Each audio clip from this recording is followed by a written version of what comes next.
dari ijazah, segala macam, piala-piala, buku-buku, perpustakaan, semua kantor komputer selalu habis kan?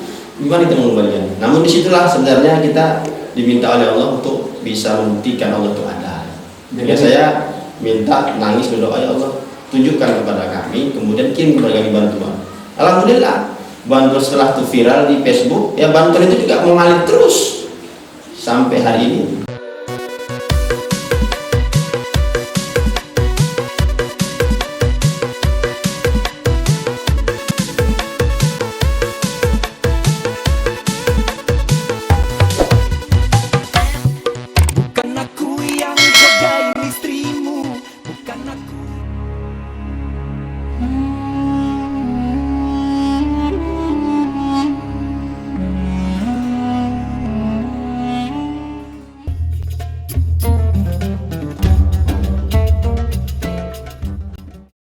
Dan di tahun 2013 ketika memang di situ juga saya diuji juga, memang benar ini rahasia Allah ya. Iya. Khazanah sedekah itu luar biasa. 2013 itu ketika mendirikan ini saya diuji lagi tuh. Apa tuh ujian? Diuji lagi, ada seorang datang mempromosikan ada seorang yang butuh bantuan gitu kan. Kakinya busuk ya kan. Iya. Kemudian dia orang miskin, udah bertahun-tahun ya. Akhirnya saya pikir loh ini apa lagi? Gitu saya bantu dia sampai dia sembuh, alhamdulillah itu rezeki kayak air aja gitu kan. Iya. Saya nggak nyari orang datang. Berkah ya. Berkah luar biasa. Makanya pesan saya untuk sedekah jangan ragu gitu. Walaupun kita dalam keadaan miskin, nggak punya duit, sedekah ya. Jadi guys, ini perlu kita kutip ya sebelum kita melangkah lebih lanjut pertanyaan-pertanyaan kepada Pak Ustadz Ahmad Siregar ini, bahwa kalau dalam untuk berbuat baik jangan pernah kita berhenti ya. Tergantung bagaimana niat kita untuk sosialisasinya lebih tinggi. Insya Allah kalau memang niat kita itu bagus, pasti akan selalu datang bantuan. Ya Ustadz ya. Jadi Pak Ustadz dulu pertama berdiri ini berapa lokal? Kalau lokalnya ya itu satu. Satu lokal waktu itu. Lokal kan? Iya. Kita sempat minjam pakai rumah Pak Kepala Desa. Pernah juga. Jadi dari santri itu pernah belajar di rumah Bapak Kepala Desa di teras rumahnya. Allahu Akbar. Kemudian saya aku jadi terharu nih Pak Ustadz, benar. Asramanya dulu kita tumpangkan di rumah Pak Sidi di belakang sana. Tumpang di tempat dapur-dapur ya. Kemudian Pak Kepala Desa itu ada gudang, dia punya gudang mobil itu ya kan, gudang terus ada dulu. Itu saya dindingan, sekarang masih ada. Masih jadikan tempat asrama ya. Jujur guys, aku merasa terharunya seperti ini, begitu mulianya Bapak hati seorang Ahmad Siregar ini ya, yang niat baiknya tadi sampai kita ketahui untuk pertama-tama santri itu pernah menumpang belajar karena lokasi dari ruangan yang tidak cukup sampai santri tadi belajar di teras rumah Bapak Kepala Desa ya. Iya. Masya Allah, sangat mulia sekali ya. Insya Allah mudah-mudahan keberkahan ini tetap akan berlanjut ya. Dan jangan lupa guys, ada tetap nyalakan loncengnya Agung Tenda Channel, dan mungkin nanti kita banyak bakal kupas-kupas ya bagaimana pondok pesantren Darul Quran ini. Oke Pak Ustadz, di sini untuk saat ini ya yang kita ketahui, kalau aku dulu tahun berapa ya pernah kemarin? Wah, itu sekitar tahun 2003 ya. Malah ya 2014 itu posisi pondok ini tidak seperti ini. Wah, masih dinding papan, masih becek-becek itu. Jadi saya sendiri guys tidak nyangka tadi begitu masuk kemari, perubahan yang setelah saya datang dulu itu ternyata pesat ya, dikarenakan ya itu tadi karena sesuai yang apa yang dikatakan oleh Bapak Ustadz Ahmad Siregar ini, sebenarnya itu bantuan itu datangnya dari Allah, bukan ibaratnya Pak Ustadz ini harus minjem uang bank atau segala macam ya Pak Ustadz ya. Iya, istilahnya bantuan itu mengalir begitu saya, dan alhamdulillah kalau saya belum masuk sih, tapi kalau kita lihat dari satu persatu tadi yang kita lihat masuk kemari, perkembangan cukup pesat ya. Bahkan ada tadi yang bakal mau kita tanya, termasuk pondok-pondok tempat santai belajar di luar sana. Nantinya santri biar lebih mudah mencerna pelajaran itu nanti ya. Oke Pak Ustadz, ini untuk saat ini Pondok Pesantren Darul Quran ini sekarang sudah ada berapa lokal? Sekarang ada 8 lokal. 8 lokal ya. 8 lokal. Itu kan biasa kalau seandainya untuk belajar santri itu kan memang dipisahkan antara pria dan wanita ya, benar ya. Jadi berapa lokal untuk pria, berapa lokal untuk wanita? Jadi gini, ada beberapa lokal yang dia itu nggak terpisahkan disebabkan karena jumlah. Oh jumlah ya. Jumlahnya kan dia kan yang masih ada yang sedikit, masih ada yang jumlah 20. Kalau 20 itu 10 putra kan nggak mungkin harus dipisah gitu kan. Nanti operasionalnya sedikit besar dengan menghemat, namun karena cuma 20 orang bisa kita lebih jarakkan di dalam lokal itu. Namun kalau udah di atas 20 kita baru kita pisahkan putra putri seperti itu. Iya. Sejauh suka duka perjalanan Pak Ustadz Ahmad Siregar untuk mendirikan pondok pesantren ini, aku pengen tahu juga kira-kira momen apa yang menurut Pak Ustadz sampai gimana ya? Kan biasa kalau kita menjalani satu kehidupan ini kan macam problema yang kita hadapi sih, ya kan? Cuman ada yang sulit, ada yang mudah, ada yang ini. Cuman yang pernah sampai membuat Pak Ustadz benar-benar terharu sampai merasa terancam. Saya setiap tahun memang mendapat ujian. Kan tingkatannya beda-beda ya. Iya. Saya cerita yang terbesar dulu ya. Iya. Terbesar itu memang pada saat terjadi kebakaran itu. Saat terjadi kebakaran. Karena waktu kebakaran itu kita yang kebakaran bukan cuma pondoknya gitu, tapi semangat belajar santri juga ikut kebakaran. Dan ada yang sengaja membakar itu supaya mereka tidak berada di pondok ini. Ini bicara tentang kebakaran, ternyata guys kita langsung ke pokok pembicaraan bahwa pondok pesantren Darul Quran ini pernah mengalami kebakaran. Ludes habis semua. 3 lokal yang rata dengan tanah. 3 lokal yang rata dengan tanah. Itu lokal belajar atau asrama 2 asrama putra ya. Kemudian ditambah 1 ruang kantor. Itu terjadinya siang apa malam? Malam, subuh. Dalam kebakaran itu subuh ya? Subuh. 3 lokal yang ludes ya? Ludes. Jadi bagaimana Pak Ustadz saat itu kira-kira apa penyebabnya? Jadi kalau kita lihat penyebab mungkin ya ataupun kelalaian ya. Kelalaian. Anak-anak santri kan banyak kan. Ya. Mungkin dia ada kabel listrik yang mungkin dia matikan atau mungkin dia kesenggol segala macam hingga terjadi arus pendek ya kan. Ya. Tapi kejadian itu memang terjadi pada saat kami melaksanakan sholat subuh. Jadi kebetulan pondoknya belum punya. Jadi insya Allah mudah-mudahan tahun ini kita bisa berhasil. Amin ya rabbal alamin. Jadi kita sholat itu di masjid masyarakat. Jam 4 itu kita jam 4 itu sholat bangun. Nah saat itu jam 4 bangun, kemudian persiapan untuk tahajud, kita sholat tahajud di masjid Taqwa yang di Jalan 1. Kita berjalan ke sana sekitar 1 kilo sampai jalan. Dan kaki sampai memang ada tahap ini ya, memang ada tahap ke depan mau bangun. Iya, tahun ini insya Allah kita sudah dipersiapkan. Dan kita sedang mencari juga kan tambah biaya. Jadi jam tengah 4 sudah berangkat kosong. Kejadiannya di situ lah.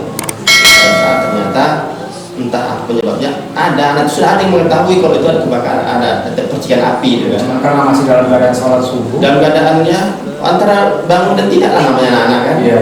Yang bantal kebakar. Terus tapi dia sampai memakan korban jiwa kan? Tidak, alhamdulillah tidak. Alhamdulillah. Karena kami yang kebetulan asrama putra kan, jadi putra itu semua berangkat gak ada alat sholat kan. Iya. Makanya dulu saya khawatirkan itu kalau ada kebakaran asrama putri karena pasti ada yang sholat. Itu saat itu kira-kira santri yang ada di pondoknya ada berapa orang? Santri yang wanita dan saat itu jumlah santri kita mencapai 150 orang. 150 orang. Ya sekitar 80 orang santri putri, 70 orang santri putra. Kalau dibanding sekarang perkembangannya? Memang perkembangannya akibat daripada lockdown bukan lockdown ya. Tapi setelah kebakaran itu, maksudnya tadi kan yang terbakar itu nggak cuma sekitar lokal, tapi semangat belajar anak itu terikut terbakar sehingga mereka banyak yang pindah dari pondok pesantren ini. Itu semenjak kebakaran itu. Iya. Masya Allah. Jadi sekarang yang tinggal santrinya berapa orang? Ya sekitar 110-an. 110 berarti ya menurut sedikit ya. Dan itu udah terjadi tahun 2016. 3 tahun yang lalu. Alhamdulillah. Nah di situ momennya saya secara manusia ya, kita membangun. Apalagi kantor itu semua di situ. Mulai dari ijazah, segala macam, piala-piala, buku-buku, perpustakaan, semua kantor komputer segala macam habis kan? Gimana kita mengembalikan? Namun disitulah sebenarnya kita diminta oleh Allah untuk bisa membuktikan Allah itu ada. Jadi saya minta nangis berdoa, ya Allah tunjukkan kepada kami, kemudian kirim kepada kami bantuan. Alhamdulillah bantuan setelah itu viral di Facebook, ya bantuan itu juga mengalir terus sampai hari ini, nggak sedikit mengalir bantuan itu gitu. Sehingga yang jelas untuk tahap pendidikan di sini memang dioptimalkan ya. Kalau untuk apa di sini lebih kemana? Saat itu setelah kemarin itu memang hampir 3 bulan itu nggak aktif belajar. Karena kita fokus kepada perbaikan pencarian dana. Jadi bagaimana santri? Santri ya ada yang pulang, ada yang di luar. Jadi bagaimana untuk orang itu sekolah jadi ijazah? Iya, nggak, artinya mereka kan kita minta izin kalau kita tidak aktif, kita mau penggalangan dana.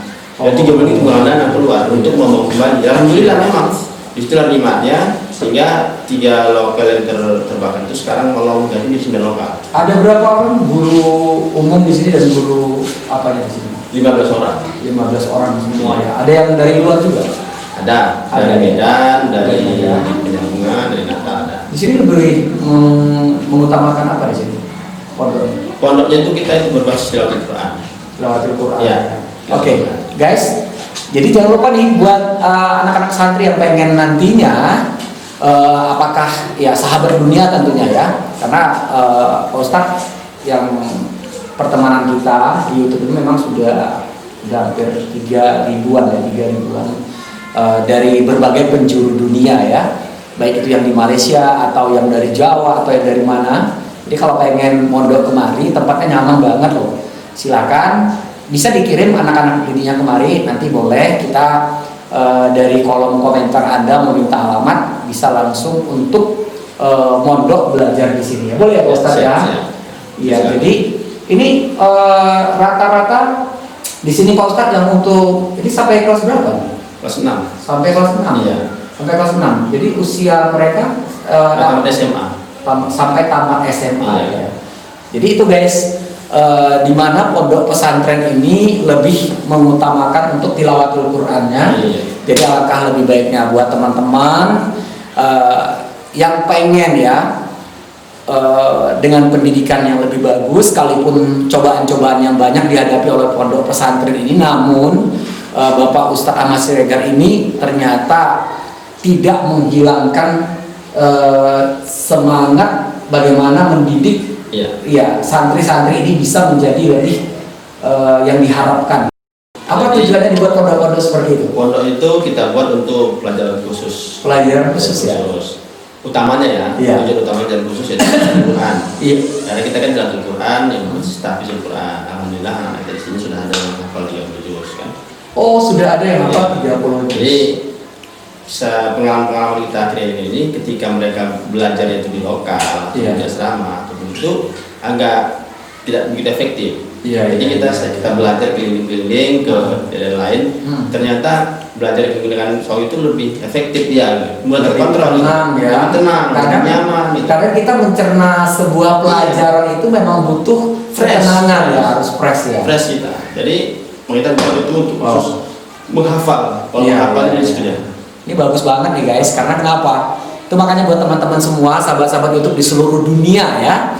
Apakah itu yang dari Malaysia atau yang dari Arab juga, saya nggak apa-apa juga kalau pengen kemana ya kan. Ya, pokoknya di seluruh dunia sahabat-sahabat Agung Tenda Channel, jangan lupa kalau pengen mondok di sini, anak-anaknya pengen dididik lebih baik lagi, insya Allah tempatnya nyaman banget. Dan kita ketahui tadi Pak Ustadz sendiri sudah berencana menyediakan bukan berencana, udah ada yang ini berapa tadi? Berapa pondok? Itu rencana kita mau mendirikan 40, tapi bertahap. Ini masih ada 11. Ada pondok-pondok santai di mana nanti santri ini bisa belajar lebih fresh ya, lebih tenang untuk menghafal Al-Quran gitu ya. Masya Allah. Semoga Pak Ustadz pondok pesantren ini bisa lebih lebih diminati dan benar-benar bisa membawa anak-anak bangsa ini ke depan menjadi satu yang bisa mencapai satu cita-cita di dunia dan akhirat ya. Oke. Kita sudah berbincang tadi Pak Ustadz tentang ini ya, perjalanan pondok pesantren. Jadi sejauh ini apa rencana Ustadz sendiri ke depan tentang pondok ini? Rencana ke depan ini kita akan kembalikan ke dari awal dulu berdiri, karena 3 tahun setelah berdiri sampai hari ini itu ada perubahan. Mungkin ada kita kembalikan ke awal, yang mana masalah pembiayaan. Jadi kita 3 tahun awal itu santri itu dikatakan gratis, tidak bayar, tapi sistem kotak infak. Oh gitu. 4 tahun belakangan kita sistem bayar SPP. Namun setelah bayar SPP ini kita lihat sebetulnya tidak kondusif, walaupun semakin diperbesar biayanya. Itulah tadi memang bedanya peraturan. Diperbesar SPP semakin tidak bisa memenuhi kebutuhan daripada pondok. Nah, kita mau betul-betul murni bantuan Allah, sehingga kita mau keberkahan itu. Sehingga di tahun 2020 ini insya Allah kita akan gratiskan kembali dalam arti berbasis donasi. Artinya santri itu tidak dibebani dengan biaya SPP lagi. Tidak biaya dengan biaya makan di SPP, ya dia masuk aja. Kemudian orang tuanya kita dapatkan sebagai donatur. Donatur artinya itu dia tidak ada paksaan mau bayar berapa, mau dia nol, terserah. Karena kita cita-cita awal kan ingin menjadikan pondok duafa gitu kan. Alhamdulillah memang di sini ya 70% duafa memang di sini. Di sini ya. Alhamdulillah. Jadi semakin kita prinsipnya semakin banyak bantu orang kan bantu kita. Dan itu nggak bisa dikejar oleh akal gitu. Belajar ekstranya apa aja yang ada di sini? Oh, di sini ekstranya cukup banyak ya. Banyak ya. Contoh termasuk dianya seni musik juga. Seni musik juga ada. Seni musik. Kalau sekarang ada vakum. Iya. Kemudian marching band juga ada. Pencaksilat juga ada. Pencaksilat juga ada. Pramuka juga ada. Jadi apa yang dikerjakan di luar itu juga ada. Dan alhamdulillah memang prestasi. Bahkan prestasi anak kita mencapai sampai ke tingkat nasional. Sudah ada. Sudah. Sampai kemana? Kita ke Bandung kemarin. Mewakili Provinsi Riau dalam pidato bahasa Inggris. Dan stand up comedy pun ada. Ada juga stand up. Anak kita stand up comedy dari Riau, anak kita yang mewakili Provinsi Riau untuk tingkat nasional stand up comedy. Jadi kita memang betul fresh ya. Jadi gini ya guys, untuk perlu kita ketahui bersama, di samping pondok pesantren ini lebih mengutamakan untuk tilawatil Qur'annya, ternyata persiapan penuh di mana nanti anak-anak pondok ini yang bakal tamat dari sini, tamat yang dikatakan benar ya? Ya kalau saya dikatakan tamat dari sini, mereka juga sudah bisa membawa dirinya keluar sana ya, bisa ini contoh banyak kegiatan-kegiatan yang ekstra kita lihat. Bukti contoh tadi dalam hal seni juga pondok pesantren ini memfasilitasi juga ya, bisa menjadi anak-anak yang beriman dan bertakwa, walaupun seperti apa profesi dia, tapi dia tidak menjauhkan dari Al-Quran, benar ya. Oke, baik. Untuk sahabat-sahabat YouTube semua, memang ya kalau biasa kita lihat di channel kita di Agung Tenda Channel, kita selalu menelusuri pondok-pondok pesantren. Nanti sesudah pondok pesantren ini kita juga pokoknya kita bakal jumpain satu persatu pondoknya, tentu dengan satu antara pondok yang satu dengan pondok yang lain tentu versinya beda-beda ya. Tapi yang jelas di sini aku sendiri terpikir guys, kayaknya rugi banget kalau seandainya nggak masukin anaknya kemari, karena aku lihat dari segi pendidikannya bagus, kemudian lokasi dari tempat di mana mereka nanti belajar, santri-santri di sini tempatnya cukup nyaman ya, karena di tengah-tengah pedesaan ya, benar ya? Yeah. Di tengah-tengah pedesaan memang cukup nyaman sekali.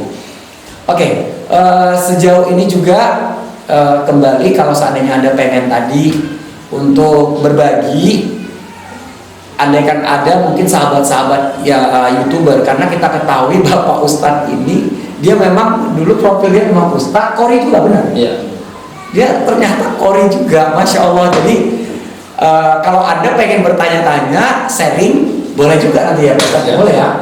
Jadi sahabat-sahabat YouTube yang pengen istilahnya bertanya-tanya, nanti kita bisa langsung angkat ke ini lagi, ke channel kita, dan akan kunjungi Pak Ustadz lagi untuk menjawab pertanyaan Anda. Benar ya? Itu tadi Pak Ustadz, aku juga ngerasa bingung. Tadi kata Pak Ustadz, itu anak-anak digratiskan. Terus emang uang dari kantong Pak Ustadz yang bakal biayain atau gimana? Atau banyak uang biaya Pak Ustadz. Itu gimana ceritanya? Masalahnya bingung juga Pak Ustadz. Sebagai orang yang baru tahu ya tentang pondok pesantren ini, tadi kan Pak Ustadz bilang bahwa anak-anak santri ini bakal digratiskan. Terus makannya dari mana segala macam itu?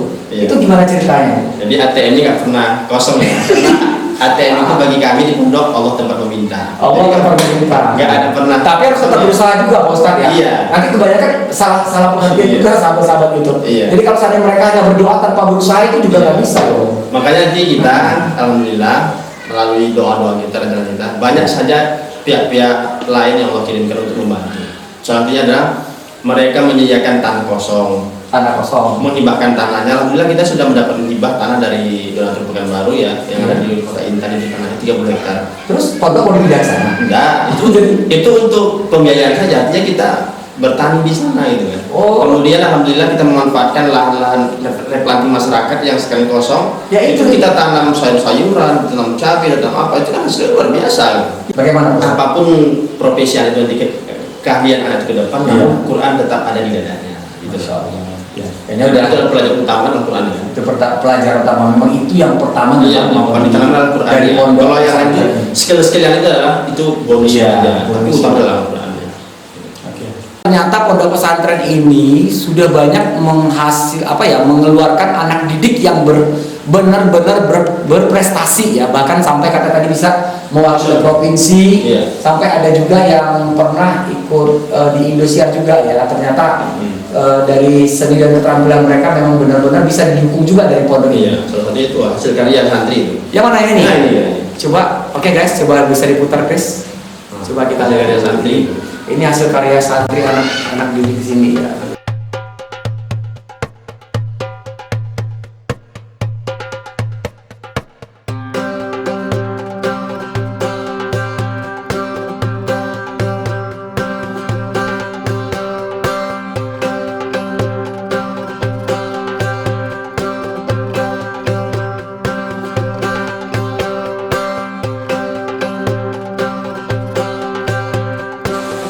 Sahabat YouTube semua, ternyata banyaknya prestasi dari santri-santri yang dihasilkan dari pondok pesantren Darul Quran ini terbukti dari piala-piala nanti yang bakal kita lihat. Ini katanya banyak juga piala hasil dari santri-santri di sini ya, Ustaz. Yang mana nih, Ustaz? Yuk ke sini.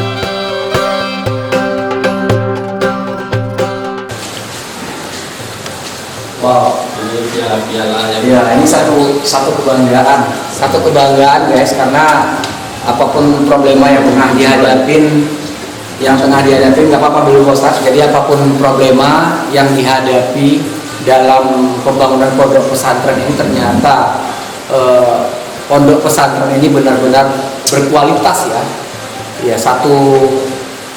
karena kita ketahui di sini juga Ustaz, membina santri-santri bukan hanya untuk ini kan sampai madrasah aliyah juga. Iya. Udah ada berapa piala yang didapatkan oleh pondok pesantren Darul Quran? Ini dari sejak berdiri sampai hari ini sebenarnya ada 2 kali begini lagi kita bakar kemarin. Dua lemari ini hasil prestasi dari santri itu yang sudah kebakar kemarin. Termakan. Ini pasca kebakaran yang kita oleh baru-baru ini. Hasil prestasi. Ini rata-rata prestasi mereka dalam bidang apa aja nih? Ini seperti contohnya juara 1 putra ya, stand up comedy tingkat provinsi. Stand up comedy ya. Ini juara 2 putri kaligrafi, dan ada yang juara 3 kaligrafi juga. Ada yang ini bahasa Inggris ya. Iya. Tingkat provinsi. Ini yang untuk tilawatil Qurannya sendiri pernah juara berapa dari pondok pesantren? Kalau di kita pernah juara 1 tingkat kabupaten. Tingkat kabupaten pernah ya, ini ya. Alhamdulillah anak kita itu pernah juga diundang oleh PT Astra di Kalimantan untuk baca Quran di Kalimantan ya. Wow, berarti ya untuk sahabat-sahabat YouTube semua, ini kan sudah kita katakan tadi bahwa inilah hasil-hasil prestasi, tapi ini pun sesudah pasca kebakaran ya. Ini sesudah kebakaran pondok pesantren. Sebenarnya sebelum itu masih banyak. Ini juara 2 Epsil 15 juz ya, tingkat Sumatera. Wow. Tingkat Sumatera. Tapi anak udah tamat di sini ya? Masih di sini ya. Masih di sini. Nanti kita bisa juga bincang. Bisa. Oke guys, sudah, coba guys kita lihat dulu guys dari atas ke bawah. Inilah hasil prestasi dari santri-santri pondok pesantren Darul Quran ya.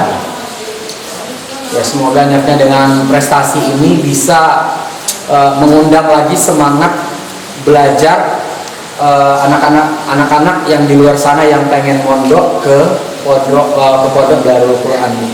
Oke, sudah ya Om Tris ya. Oke, Pak Ustadz, boleh kita nanti, ini masih ada waktu ya? Masih. Masalahnya segan juga guys, kita ketemu sama Pak Ustadz ini juga agak sulit orangnya, kayak jumpa presiden. Iya.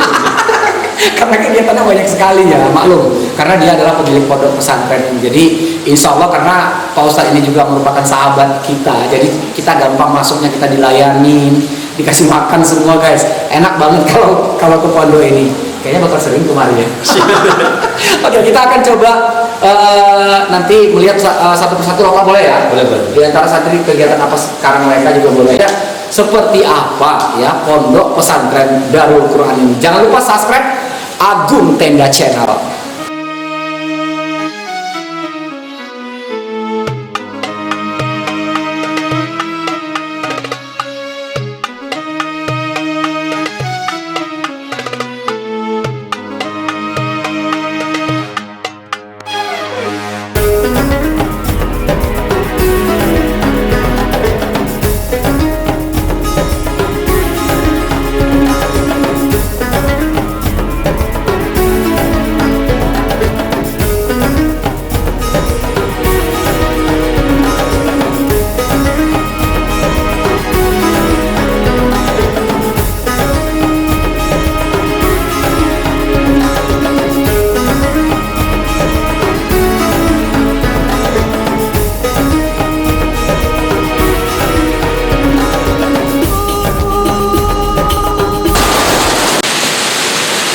Oke guys, sahabat-sahabat YouTube semua, sekarang kita berada di lokasi ataupun ruangan dari anak-anak santri Darul Quran Darussalam ya. Tentunya di sini kita lihat aktivitas mereka ya sangat padat sekali ya di tengah mereka untuk persiapan mengaji bersama.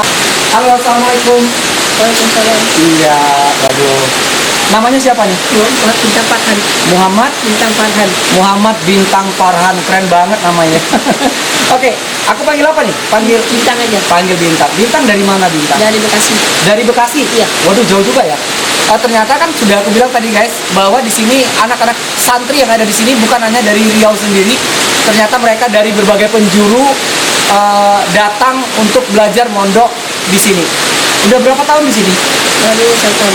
1 tahun ya. Bagaimana untuk pondok ini nyaman? Nyaman. Iya. Kamu di sini tentu jauh dari orang tua. Bagaimana rasanya, sedih atau gimana? Sedih ya. Sedih ya. Kamu dalam belajar di sini ngerasa nyaman ya? Biasa yang lebih kamu seneng dari pondok ini apa? Bisa ada kebersamaannya. Ada kebersamaan. Ada kebersamaannya. Terus belajarnya juga efektif. Ya sangat efektif sekali ya. Oke, terima kasih, hanya itu aja ya. Semoga hendaknya kamu sukses di pondok ini dan bisa menjadi harapan untuk kedua orang tua dunia dan akhirat ya. Jangan lupa subscribe Agung Tenda Channel. 500. Oh, dari peran 500 ya. Oke, kamu sendiri di sini Ar-Rahman sudah berapa tahun di pondok pesantren ini? 3 tahun. 3 tahun ya. Kira-kira apa yang kamu rasakan kenyamanan di pondok ini? Asik di pondok. Iya, banyak kawan. Bersamanya. Terus dalam segi pelajarannya untuk kamu bermutu nggak pondok ini? Bermutu banget. Bermutu banget ya. Oke ya, semoga hendaknya kamu bisa berhasil di sini ya untuk meraih cita-cita kamu. Ya, tapi kamu tunjukkan kepada yang lain juga kamu menjadi yang paling terbaik di pondok ini. Karena itu satu motivasi bahwa dimana antara santri-santri di sini harus saling kejar mengejar. Andai kan ada kawan yang berprestasi, oh aku bisa lebih dari itu, bisa. Jadi sehingga nanti di antara kalian semua bakal sukses untuk meraih satu impian. Oke, terima kasih buat Rahman ya.